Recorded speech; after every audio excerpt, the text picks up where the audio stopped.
Hey guys, welcome to the CrafTangles YouTube channel. I'm Nandini here and I have a very interesting project to share today.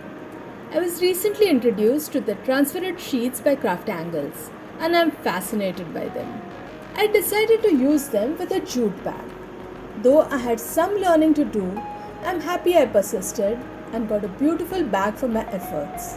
So let's get started. These are some of the pretty transparent sheets that I have. I'm going to use the Floral Elements 1 sheet today. I began by cutting apart the images.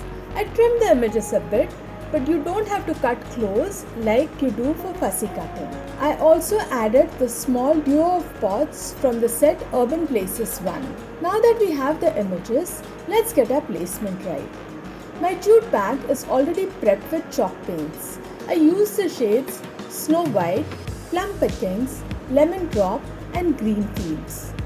After masking off the area with painter's tape, I used a sponge to dab the paint over the jute. Remember to let the paint air dry for a couple of hours. If it is even slightly wet, the transfer will not work. The first thing to do is to peel off the thin plastic sheet that covers the front of the image and place it face down on the bag.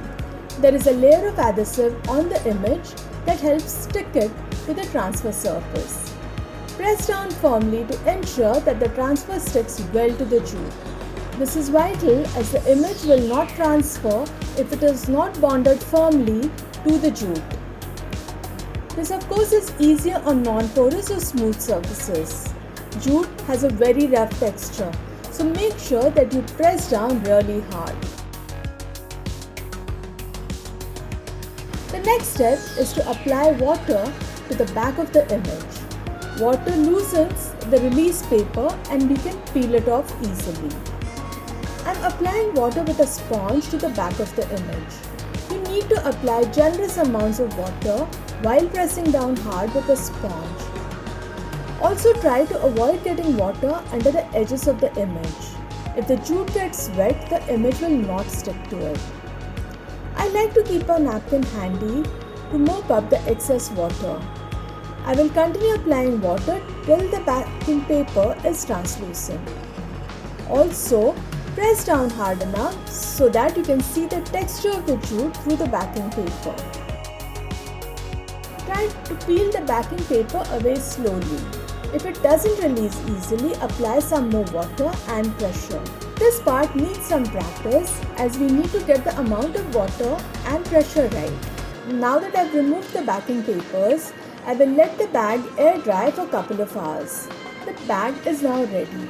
You can add details with stencils, stamps or embellishments if you want. To protect the design, cover it some varnish suitable for fabrics. Any decoupage medium suitable for fabrics is a good option. To finish my bag, I'm just going to use some decorative lace to cover the edges of the paint. The easiest way to do this is by using liquid glue. I'm applying the glue in a thin line along the paint.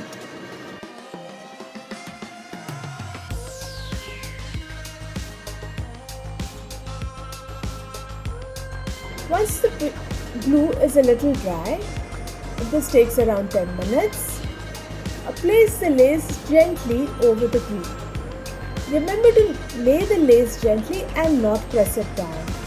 Fabric glue works by creating a bond between the two surfaces. If you apply pressure, the glue will penetrate into the lace and it will not stick properly to the bag. The last thing is to seal the edges of the lace with the glue. Liquid glue dries clear and also ensures that the lace will not unravel later. And with that, our bag is ready. Have you used transfer sheets before? What projects can you think of for your transparent sheets? Please do let me know in the comments below. I hope you enjoyed this video and will give it a thumbs up. Don't forget to subscribe to the channel for more interesting videos. Bye and take care.